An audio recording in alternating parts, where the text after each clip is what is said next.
Assalamualaikum warahmatullahi wabarakatuh.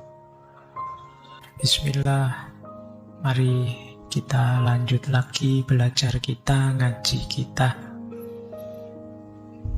Jadi intinya ngaji filsafat itu ya ngaji, kita belajar ya. Segala yang di luar itu bonus. Jadi bonus itu ada, alhamdulillah, tidak ada ya, tidak masalah. Bahkan termasuk pemahaman kita, kepandaian kita, itu ya anugerah sebenarnya bonus. Karena yang bisa kita lakukan hanya belajarnya.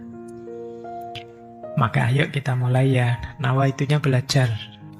Terakhir ayo kita lihat apa sih yang dimaksud batas tadi. Tadi kan sudah filosofinya. Sekarang kita lihat ya prakteknya. Yang disebut batas itu apa? Yang pertama tentu saja yang jangan dilanggar karena batas adalah moral. Apa yang boleh, apa yang tidak boleh. Ini batas paling dasar ini. Mana benar, mana salah, mana adil, mana tidak adil, mana jujur, mana curang. Ini kita harus tegas. Batas moral. Membela diri boleh, tapi menzolimi tidak.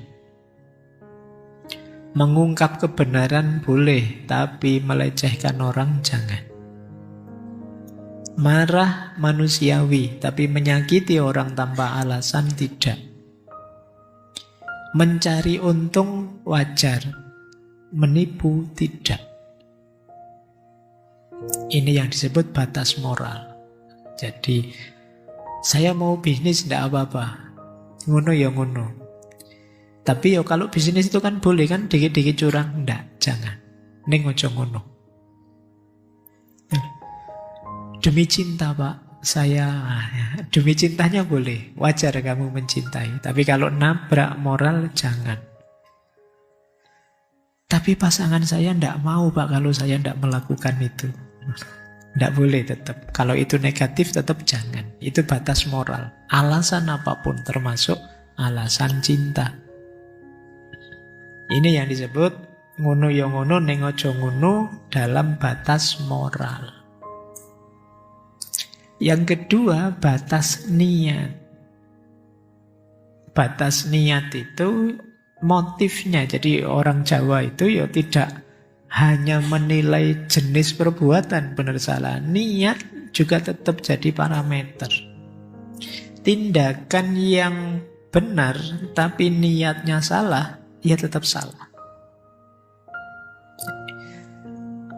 Aku membantumu sedekah padamu, niatku biar orang tahu bahwa kamu itu orang rendah, saya orang tinggi. Salah.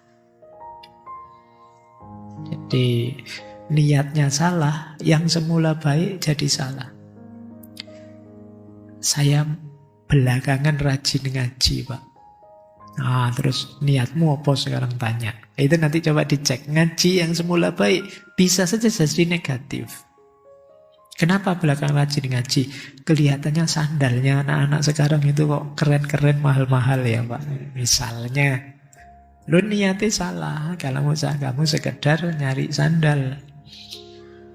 Jadi barang baik bisa saja jadi buruk kalau niatnya salah. Wah keren sekarang, ikut langsung terjun ke lapangan, bawa-bawa bantuan. Niatnya apa? Oke ya, lo perbuatannya baik, jenis perbuatannya positif. Tapi coba motifnya apa, niatnya apa, itu menentukan. Jadi niat juga jadi batas. Ya sih kamu rajin ya rajin, tapi kalau motifnya hanya pamer saja, negatif. Jadi tekun bantu orang, bagus. Tapi kalau motifnya sekedar status, tidak. Jadi ini juga batas. Ya ngono, ning ojo ngono lah. Ya saya tahu bantu, tapi yo jangan segitunya lah dipamerkan. Nah, Jadi coba teman-teman melakukan apa saja, coba tanya. Apakah aku melakukan ini itu karena memang kebaikannya atau ada motif lain, ada ego lain. Apakah pamer, apakah dendam, atau murni untuk keluhuran. Jadi ini batas kedua yang ojo ngono. Batas ketiga, ojo ngono adalah batas kepatutan. Contextual propriety. Tidak semua yang benar itu pantas. Ada waktu, ada ruang, ada cara yang menentukan patut tidaknya. Contohnya, menegur itu benar. Kalau ada teman salah ditegur, bagus. Tapi tidak pantas kalau di depan umum. Nah, ini kepantesan. Tertawa boleh, tapi kalau pas layatan, nah, orang berduka cita kamu ketawa terbahak-bahak. Nah, bukan berarti ketawa itu salah atau dilarang. Tempatnya ndak pas. Ngono ya ngono, ning ojo ngono. Ya. Sikat gigi itu sehat, tapi jangan tengah-tengah ngaji gini kamu suwe ikatan gigi gitu ya. Ya ndak pada tempatnya tuh. Yo sana ke kamar mandi dulu kalau mau sikat gigi. Itulah ngono ya ngono, ning ojo ngono. Berdebat boleh, tapi kalau ini sedang orang mau gegeran, mau pukul-pukulan, kamu ajak debat ya tambah rame nanti. Jadi tidak sekedar gimana benarnya, tapi juga bagaimana patutnya, bagaimana pantasnya. Itu kepatutan. Nanti kepatutan itu dilengkapi dengan kewajaran. Wajaran itu keluwihan. Ini temannya bablas tadi, pasangannya bablas. Segala sesuatu ya harus pas. Ini batas kewajaran. Jadi ada kepatutan, ada kewajaran. Kalau patut itu nanti banyak berhubungan dengan rasa tadi. Kalau wajar itu berhubungan dengan ukuran, pas atau tidak pasnya. Kerja keras boleh, tapi jangan lupa kesehatan. Nah, ini pas. Mencintai boleh, tapi jangan sampai lupa diri. Bercanda boleh, tapi jangan saling menyakiti. Ini namanya batas kewajaran. Kepatutan itu lebih kualitas, kalau kewajaran itu kuantitas. Jadi kalau ada orang berlebihan secara kuantitas ya ngono ning ojo ngono. Ngaji tadi, kalau saya lanjutkan sampai jam 12, tidak wajar. Dan mungkin juga tidak patut, salah cara. Kalian tidak tambah pinter, tapi tambah stres. Kenapa? Tidak patut dan tidak wajar.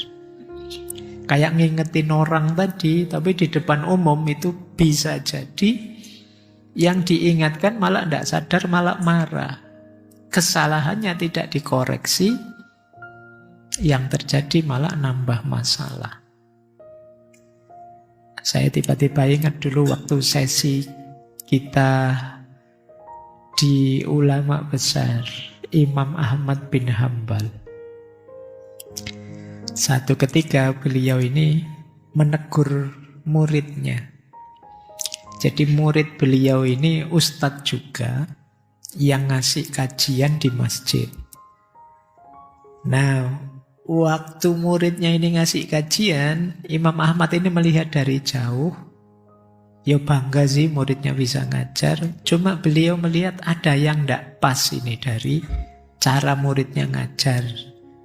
Tidak pasnya muridnya itu ternyata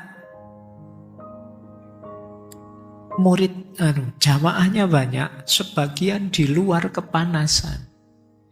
Sementara muridnya ini ya karena ustadznya dapat tempat yang enak, nyaman, ada payungnya, sehingga tidak kepanasan. Jamaahnya kepanasan, nah ustadznya nyaman, enak. Kadang-kadang di depannya itu ada minumnya, ada kelapa mudanya, ada nih. Kalau sekarang kan gitu, mobilnya wakeh. Nah, itu dilihat oleh Imam Ahmad terus, ndak pas ini, keliru ini. Tapi ya ndak kok terus langsung ditegur oleh Imam Ahmad di situ. Ndak, kalau ditegur di situ gengsinya bisa keluar. Atau bantah, ini bukan saya kok yang ngatur, kan panitianya yang ngasih kayak gini. Nanti bisa bantah begitu. Jadi Imam Ahmad ini nunggu sampai tengah malam, karena beliau tahu muridnya ini tiap tengah malam belajar. Situasi sepi. Beneran waktu tengah malam diketuklah pintu rumahnya. Ini muridnya kaget ini. Ini tengah malam ada yang ngetuk pintu, siapa? Waktu ditanya, ternyata jawabannya, ya saya Ahmad. Kaget beliau, gurunya. Nah, waktu ditanya, wahai guru, ada kepentingan apa tengah malam begini? Kesini, kata guru. Nak, aku tadi lihat kamu ngajar, alhamdulillah. Tapi ada satu hal yang mau saya ingatkan, besok jangan begitu lagi. Kalau jamaahmu kepanasan, ya kamu harusnya ikut kepanasan. Kalau jamaahmu dingin, ya kamu harusnya dingin, tidak apa-apa. Jadi jangan nyari enakmu sendiri, jamaahmu kamu siksa. Sudah tahu jamaahnya kepanasan, malah yang ngaji dipanjang-panjangkan lagi. Apalagi itu, tidak patut. Oke, dan betapa terharunya murid beliau. Kenapa? Negurnya tengah malam, yang tidak ada seorang pun tahu, bahkan keluarganya. Lebih masuk teguran seperti ini. Kalau kita kan hari ini kadang tegurannya tidak bermutu, itu pun ya disebar di medsos di mana-mana, minta dukungan kemana-mana. Kadang akhirnya yang ditegur malah tidak jadi sadar, jadinya marah, defensif, gegeran lah, rame. Nah, ini yang disebut sadar batas kepatutan dan batas kewajaran. Ya, kita lanjutkan. Kemudian ada lagi sadar batas relasional, hubungan kita dengan orang lain. Jadi tindakan itu tidak hanya tentang aku, tapi juga tentang kita bersama. Batas relasional berarti kita melakukan apa saja atau mengatakan apa saja, ayo dipertimbangkan juga perasaan orang lain. Unggah-ungguh struktur sosial, hubungan emosional, dampak jangka panjang, itu juga harus diukur. Perasaan orang lain, misalnya kalau saya ngomong kayak gini, jangan-jangan temanku tidak berkenan, karena saya tahu ini sensitif untuk dia. Nah, ini empatik tadi.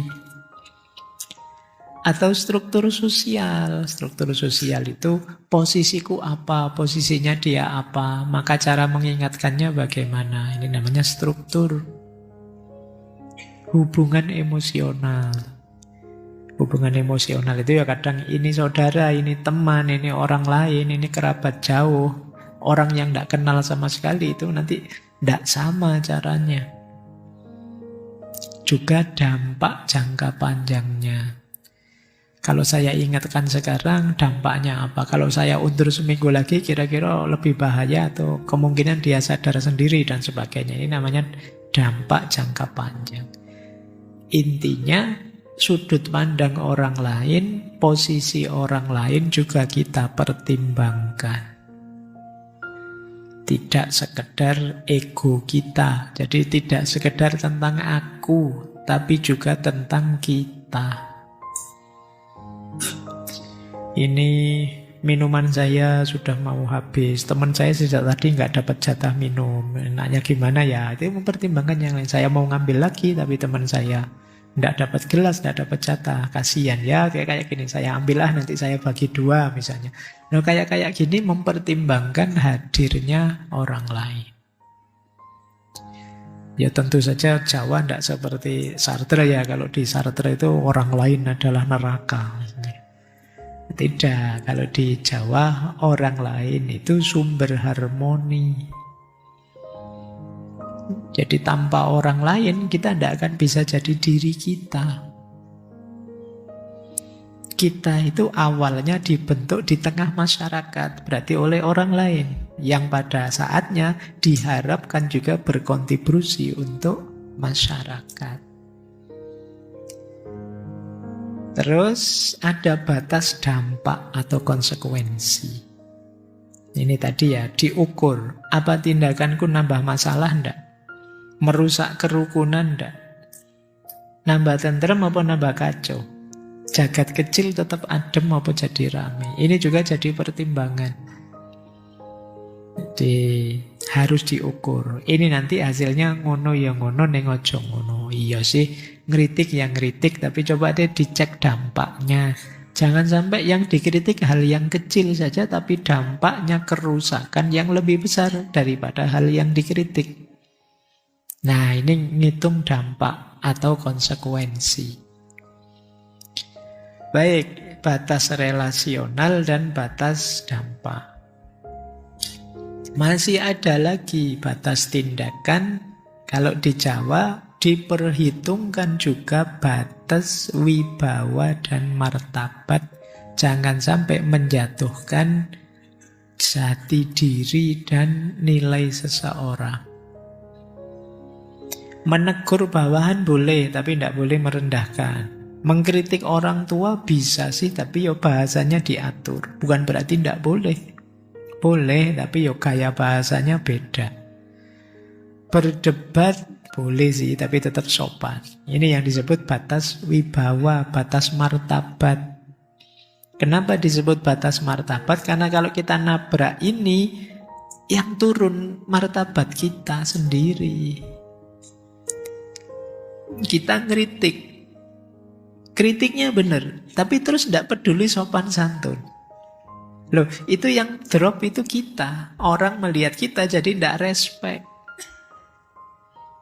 Ini yang disebut batas wibawa dan martabat.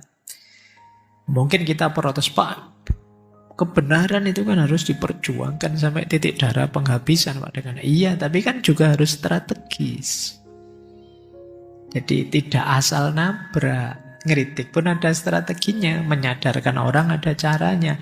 Jangan sampai kita lupa batas ini, yang terjadi sebaliknya. Sadarnya yang kita kritik tidak muncul, konfliknya yang mengedepan. Ini yang harus jadi pertimbangan. Jadi tidak sekedar kita mengibarkan bendera kebenaran kita, tapi juga ngajak yang lain secara lebih positif, lebih persuasif. Kemudian masih ada namanya batas spiritual, batas spiritualitas. Kalau ini menarik, tanyakan hatimu, itu batas spiritualitas. Nyaman tidak? Sreg tidak? Kita jadi keruh, kotor atau tidak? Ini namanya batas spiritualitas. Kalau kamu sreg, kalau kamu merasa nyaman, ya lanjutkan. Kalau tidak, ngono ya ngono, ning aja ngono. Sudah tahu itu nanti mengacaukan pikiranmu, mengotori hatimu. Ngapain ditabrak juga? Ngono ya ngono, ning aja ngono. Ini batas spiritualitas. Kalau kita tahu diri kita, kenal diri kita, dan itu membahayakan diri kita, ya jangan ditabrak. Jangan nyari penyakit sendiri. Sudah tahu kalau nanti posting ini mesti rame ini, yang kritik saya banyak ini. Padahal ngerti kalau saya dikritik, saya biasanya mangkelnya luar biasa, sakitnya luar biasa. Loh, kalau ngerti sensitif begitu, ya cari strategi yang lain untuk menyampaikan. Jangan ditabrak saja. Ini yang disebut batas spiritualitas. Jadi sisi batin kita. Nah, baik. Jadi ternyata ngono ya ngono, ning aja ngono. Panjang kalau dijelaskan. Berhubungan dengan banyak filosofi. Tadi sudah ada filosofi kebablasan, memayu-ayu ning bawana, rasa, eling lan waspada. Dan sekarang ada 8 batas tindakan. Ya ternyata nenek moyang kita itu dalam kalau merancang kearifan. Kalau kita kan hari ini mungkin sulit mengembangkan yang dalam-dalam, kita maunya praktis saja. Bisa memikirkan kalimat sedalam ini itu mungkin perlu laku tertentu. Kalau kita kan tidak ada lakunya, tinggal tanya ChatGPT. Wahai ChatGPT, tolong buatkan kalimat yang kita begitu. Ya tentu saja kurang dalam. Lanjut ya. Maka di Jawa ada konsep sedeng. Oke ya. Sedeng itu, ya ngerti lah ya kalian. Sedeng enggak sedeng. Sedeng itu apa? Bukan sedeng ya bacanya. Yang sedeng itu kamu gendeng itu. Sedeng. Mungkin kalian pakai kata ini, mungkin kalau ditanya, kalau beli nasi goreng pedas enggak? Sedeng aja. Cuma maknanya di sini sedeng itu lakukan apa yang perlu dan tahan dirimu dari berlebihan. Itu sedeng. Karena yang berlebihan akan menghilangkan kebijaksanaan, menimbulkan konflik, dan merusak kehalusan budi. Sedeng saja, pas saja. Ini filosofinya sedeng. Ini yang relate ya dengan ngono yo ngono ning aja ngono itu berarti apa? Yang sedeng saja, jangan berlebihan.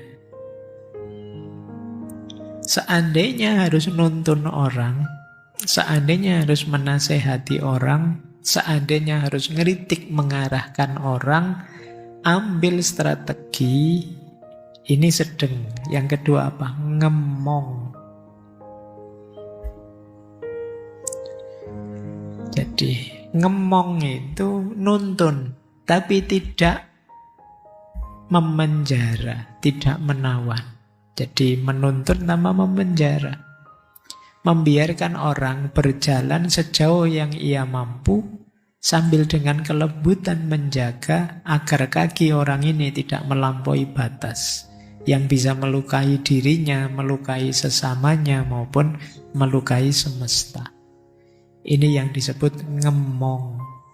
Jadi ngemong itu, kalau kalian ngomong anak kecil, ngemong itu kan kalian awasi.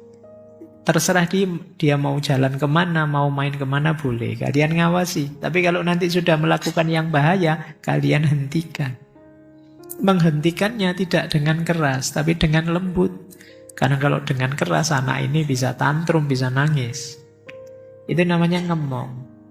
Jadi batas sedengnya ketika kita berhubungan dengan orang lain mungkin perlu mengkritik, perlu mengingatkan.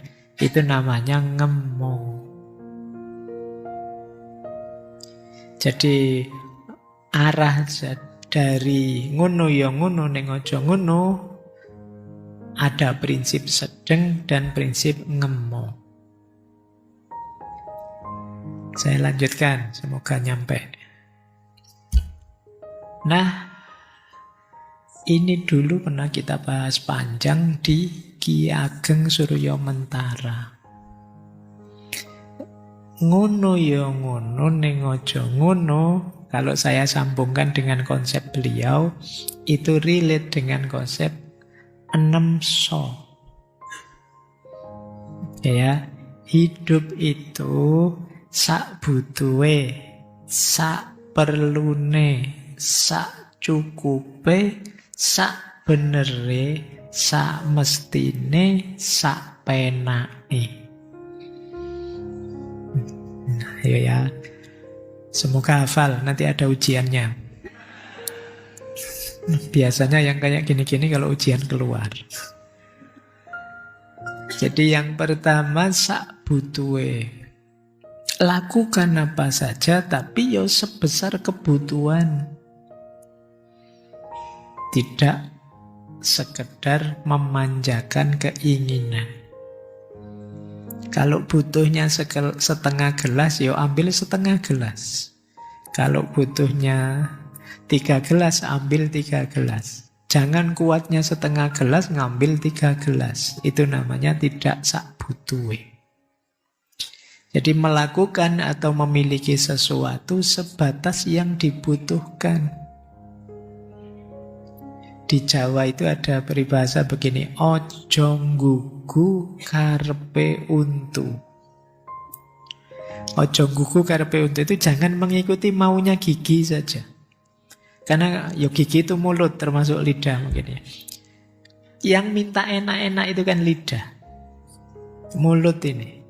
Kalau sudah melewati mulut sampai tenggorokan, sampai perut, itu dia apa saja mau masuk sudah. Tapi yang macam-macam permintaannya itu kan lidah ini. Keinginan itu ada di mulut, ada di lidah. Wong ya perutmu itu kamu isi angkringan apa restoran mewah sama. Apalagi kalau sudah keluar besok pagi, itu sudah kembar saja semuanya. Meskipun yang satu mahal, yang satu murah sama. Kalau ngikuti maunya gigi, maunya lidah, itu kan kita mesti melu restoran sana, restoran sini. Itu kan sampai situ. Padahal jaraknya cuma sebentar. Sudah melewati tenggorokan, sudah selesai itu. Sudah. Nikmat itu hanya ada di lidah. Maka orang yang terlena oleh sekedar wilayah gigi dan mulut itu ya berarti dia ditipu oleh keinginan, lupa kebutuhan. Kalau perut kita diisi apa saja ya mau. Jadi sak butuhe. Yang kedua sak perlune. Sesuai fungsi saja, seperlunya. Tidak membesar-besarkan hal kecil, tidak menganggap remeh hal besar. Kalau memang perlunya mobil, ya mobil lah. Kalau belum perlu motor saja cukup, ya motor. Itu namanya sak perlu nih. Jadi jangan berlebihan. Yang ketiga sak cukupe, pas saja, yang moderat. Jadi sak cukupe itu tidak kurang, tidak lebih, berhenti pada titik yang pas. Kemudian sak benere. Sak benere itu bukan sak karepe ya. Sak benere itu yang benar saja sesuai kenyataannya, objektif saja. Jadi jujur pada realitas. Tidak sekedar membenarkan mau kita. Jadi sak benere itu berdasarkan kenyataan objektif, bukan berdasarkan pembenaran yang kita lakukan. Itu sak benar. Kadang-kadang kita itu keinginan kita dulu, pembenarannya belakangan. Pembenaran pasti bukan kebenaran.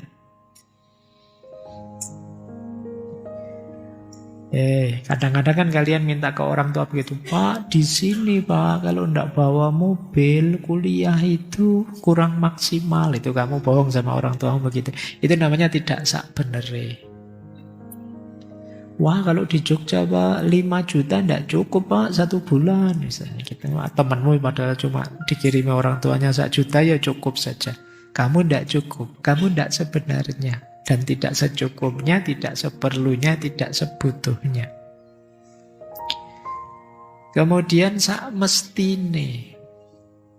Sak mestine itu sewajarnya saja. Ini tadi kategori sewajarnya, sepantasnya, sesuai tempatnya, waktunya, orangnya, suasananya, semestinya saja. Jangan aneh-aneh misalnya. Sak mestine saja. Ada orang yang nikah sampai menghabiskan biaya MM-an, ndak sak mestine. Wong nikah itu gratis juga bisa. Kalian tinggal datang ke AUA, nanti di sana diajari tepuk sakinah itu. Lu kan itu gratis dan gembira kamu di sana, itu paling enggak itu. Bisa latihan tepuk itu. Jadi mesti sewajarnya sajalah.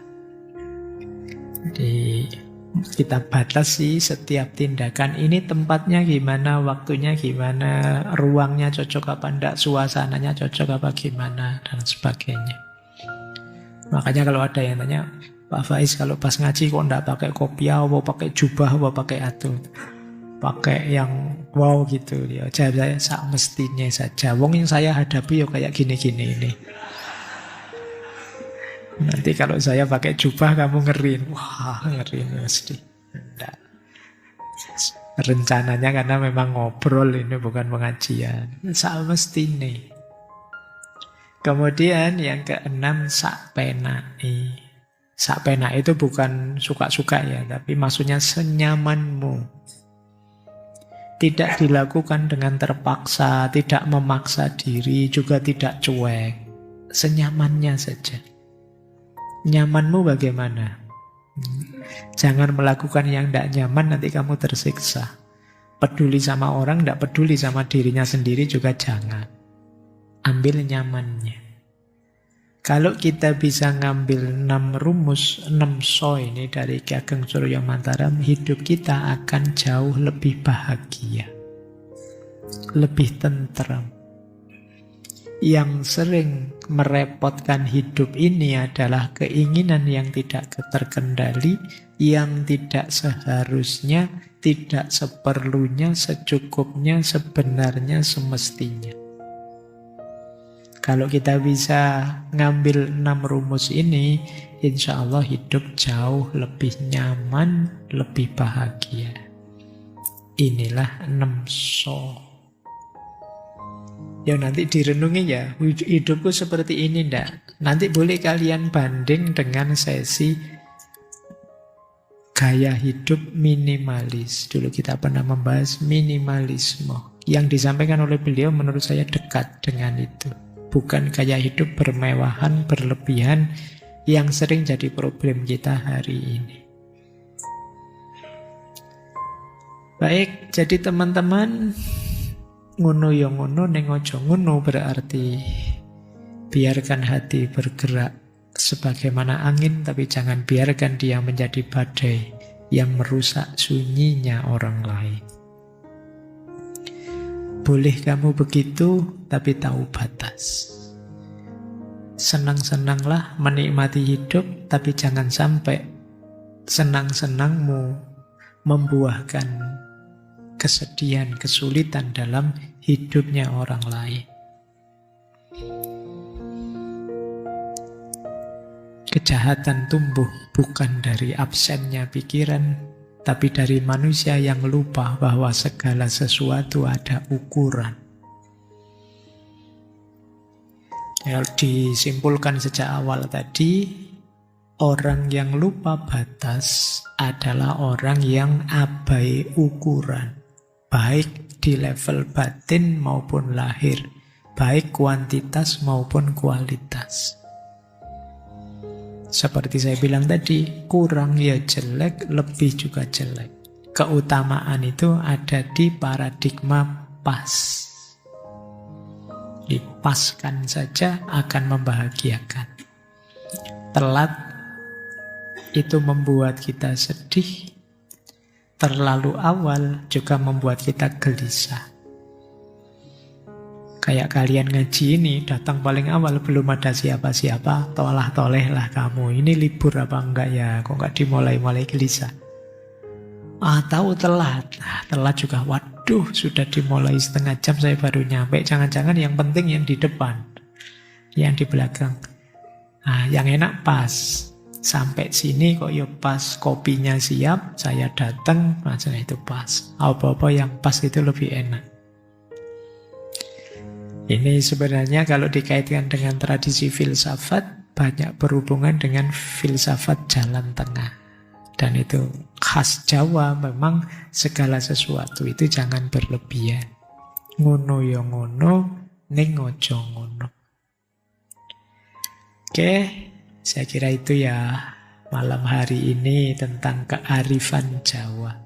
Hidup yang tahu batas, hidup yang membawa kita pada kebahagiaan batin. Oke, malam hari ini cukup. Kurang lebihnya mohon dimaafkan. Wallahul muwaffiq. Wallahu a'lamu bissawab. Wassalamualaikum warahmatullahi wabarakatuh.